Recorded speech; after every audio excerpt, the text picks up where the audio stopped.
Sistem bilangan desimal. Sistem bilangan desimal disusun dari 10 angka atau lambang. Dengan menggunakan lambang-lambang tersebut sebagai digit pada sebuah bilangan, kita dapat mengapresiasikan suatu kuantitas. Ke-10 lambang tersebut adalah D sama dengan himpunan 0, 1, 2, 3, 4, 5, 6, 7, 8, 9.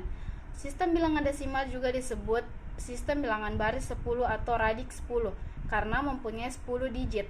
Sistem bilangan ini bersifat alamiah karena pada kenyataannya manusia mempunyai 10 jari. Kata digit itu sendiri diturunkan dari kata bahasa Latin, finger. Contohnya 0,12, 1,28, 0,005 dan lain-lainnya. Seperti yang dijelaskan sebelumnya, bilangan desimal adalah jenis bilangan berbasis 10 yang umumnya dituliskan dengan tanda koma. Secara umum, bilangan ini berkaitan erat dengan bilangan pecahan. Mengapa? Karena ada sebuah materi di mana kamu harus mampu mengubah bilangan ini ke dalam bentuk pecahan, di mana bilangan pecahan itu adalah bilangan yang dapat dinyatakan dalam bentuk dengan A dan B adalah bilangan bulat dan B tidak sama dengan 0. Bilangan A disebut sebagai pembilang dan bilangan B disebut sebagai penyebut.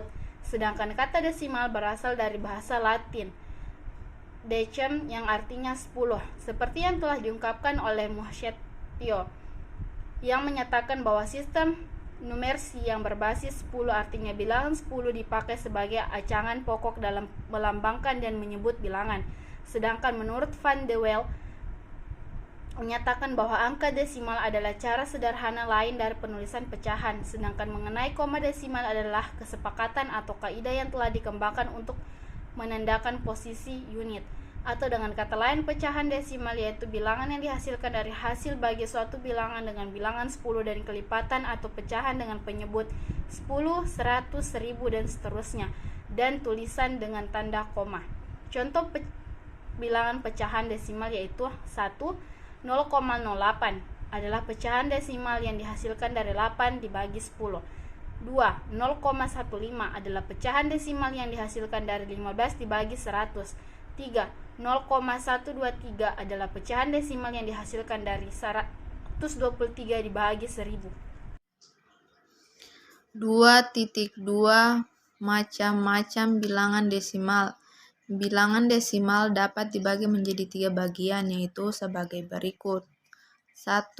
Aritmatika desimal. Semua bilangan rasional mempunyai pernyataan desimal, penjumlahan, pengurangan, perkalian, dan pembagian. Bilangan rasional dapat diperluas dengan mudah.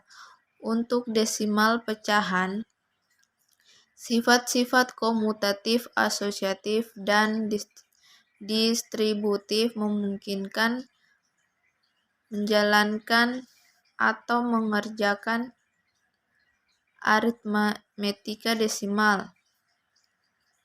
A. Penjumlahan desimal. Contoh 0,35 tambah 0,49 sama dengan 0,84. B. Perkalian desimal. Untuk mengalikan dua bilangan desimal, masing-masing desimal kita ubah lebih dahulu menjadi pecahan dengan menyebut perpangkatan dari 10. Contoh, dalam kurung 26,2 balas kurung buka kurung 0,03 balas kurung sama dengan 0,786. Bagian C. Pembagian desimal. Pembagian pecahan desimal dapat dengan mudah diubah menjadi pembagian bilangan cacat. Contoh 106,08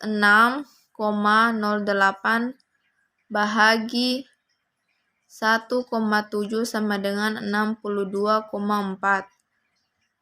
2. Desimal berulang atau rasional. Desimal berulang disebut juga bilangan rasional atau bilangan yang bisa ditulis menjadi bentuk pecahan dengan A dan B merupakan bilangan bulat dan hasil dari pecahan tersebut mempunyai angka-angka yang berulang teratur. Contoh, kita akan mencoba mencari pernyataan bilangan rasional dari 0,272727 kita misalkan bahwa n sama dengan 0,272727 dengan angka-angka berulang teratur adalah 27 karena terdapat dua angka yang berulang terakhir. N kita kalikan dengan 100. Jika terdapat 3 bilangan berulang terakhir dilakukan 1000 dan seterusnya. N sama dengan 0,272727. 100 N sama dengan 27,2727. N sama dengan 0,2727. 99 N sama dengan 27. N sama dengan 5. 3. Bilangan irasional. Bilangan irasional adalah bilangan yang bukan rasional. Bilangan ini bukan hasil bagi bilangan bulat. Dari bilangan asli juga tidak mempunyai bentuk desimal berulang. Misalkan adalah penyelesaian.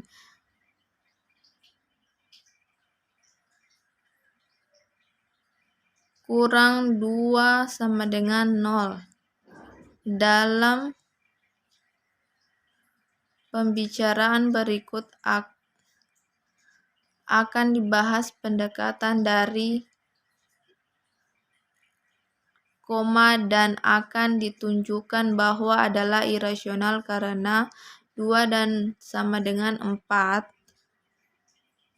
maka kita setuju bahwa berada di antara 1 dan 2. Definisi lainnya mengatakan bahwa akar pangkat 2 dari banyak bilangan rasional adalah bukan rasional, tetapi irasional. Kita memerlukan suatu algoritma untuk menentukan bilangan rasional. Dari nilai pendekatan akar pangkat 2 salah satu algoritma yang termudah untuk dipelajari disebut metode rata-rata. Yang langkah-langkahnya sebagai berikut. A. Tentukan estimasi dari nilai pendekatan. Itu tidak mengapa bila nilai estimasi ini terlalu besar atau terlalu kecil. Dengan menggunakan bilangan estimasi sebagai pembagi. B. Tentukan hasil bilangan yang di akar dengan bilangan estimasinya dengan angka desimal sebanyak yang kita kehendaki. C. Tentukan nilai rata-rata dari bilangan estimasi dari hasil bagi nilai rata-rata. Yang diperoleh merupakan nilai pendekatan yang dicari. D. Untuk mendapatkan nilai pendekatan yang lebih baik, gunakan nilai rata-rata yang diperoleh sebagai estimasi, kemudian ulangilah prosesnya seperti langkah 2 dan 3. Contoh, tentukan nilai pendekatan. Jawab, karena sama dengan 289, pendekatan dari 294. Kita pilih 17 sebagai estimasi kasar. Sama dengan 17,3345 sama dengan 17,1672. Jadi 17,16 adalah nilai pendekatan. Teliti sampai 2 tempat desimal. Jika proses di atas kita teruskan, sama dengan 17,1664449 sama dengan 17,16645. Jadi 166 adalah nilai pendekatan. Teliti sampai 3 tempat desimal. Pembulatan bilangan desimal.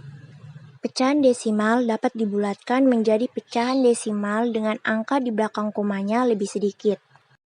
Dengan aturan, pembulatan ke atas untuk angka lebih atau sama dengan 5, dan pembulatan ke bawah untuk angka kurang dari 5.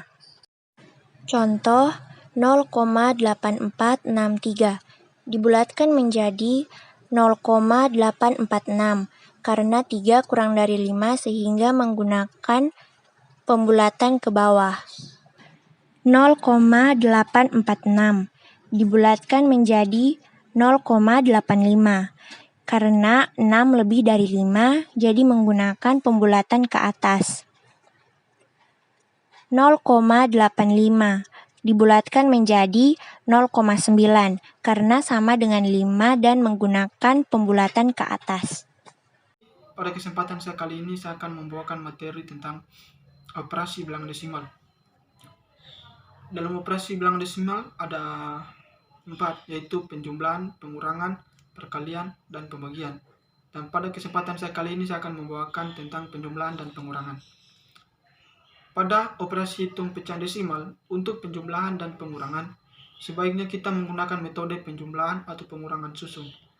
Dan caranya sama dengan penjumlahan atau pengurangan bilangan bulat, yaitu dengan meluruskan angka satuannya. Yang mesti kita cermati adalah bahwa angka yang tepat di depan koma itu adalah angka satuan. Maka lebih mudah diingat bila bahasanya kita ubah menjadi yang diluruskan adalah koma. Yang pertama yaitu penjumlahan. Untuk menjumlahkan dua bilangan dengan benar, kita harus menjumlahkan angka yang nilai tepatnya sama. Misalnya, ratusan dijumlahkan dengan ratusan, puluhan dijumlahkan dengan puluhan, satuan dijumlahkan dengan satuan, persepuluhan dijumlahkan dengan persepuluhan, perseratusan dijumlahkan dengan perseratusan, dan seterusnya. Cara yang termudah untuk menjumlahkan dua pecahan desimal adalah dengan cara penjumlahan bersusun, dengan meluruskan tanda koma. Pada contoh penjumlahan, dapat kita lihat melalui soal berikut. 0,54 ditambah dengan 0,24.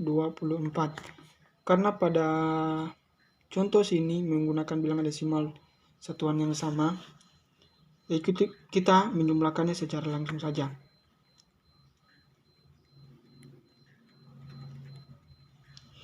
Yaitu 0,54 ditambah dengan 0,24. 0 tambah 0 hasilnya tetap sama. Kemudian turun koma. 5 tambah 2 hasilnya 7. 4 tambah 4 hasilnya 8. Jadi pada penjumlahan 0,54 ditambah dengan 0,24 hasilnya adalah 0,78. Yang kedua yaitu pengurangan. Cara menyelesaikan operasi pengurangan pada pecahan desimal adalah sama dengan operasi penjumlahan. Kita dapat melakukan pengurangan dengan cara bersusun. Nah, pada contoh pengurangan dapat kita lihat dengan pada soal berikut. 0,54 dikurang dengan 0,24. Nah, karena di sini memiliki puluhan yang sama, kita menjumlahkannya secara langsung saja. Kemudian penyelesaian. Nah, 0,54 dikurang dengan 0,24. Nah, 0 kurang 0 hasilnya tetap sama. Sini turun 0, sini juga koma turun. Kemudian 5 dikurang 2 hasilnya 3. 4 dikurang 4 hasilnya habis. Nah, pada pengurangan 0,54 dikurang dengan 0,24 Hasilnya 0,3.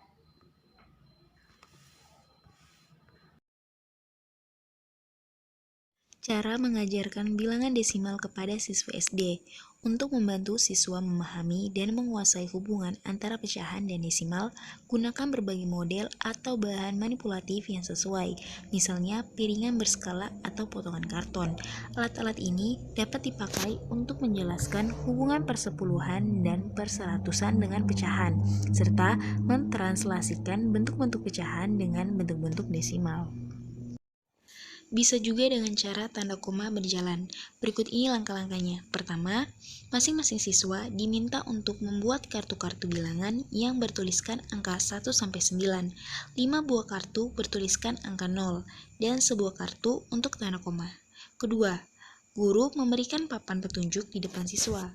Jika dibagi, maka tanda koma akan berlompat ke kiri sebanyak jumlah 0 pembaginya. Jika dikali, maka tanda koma akan melompat ke kanan sebanyak jumlah 0 pembaginya. Ketiga, jika di depan koma, kosong atau tidak ada angka, maka diisi dengan angka 0. 4. Guru memberikan soal latihan kepada siswa.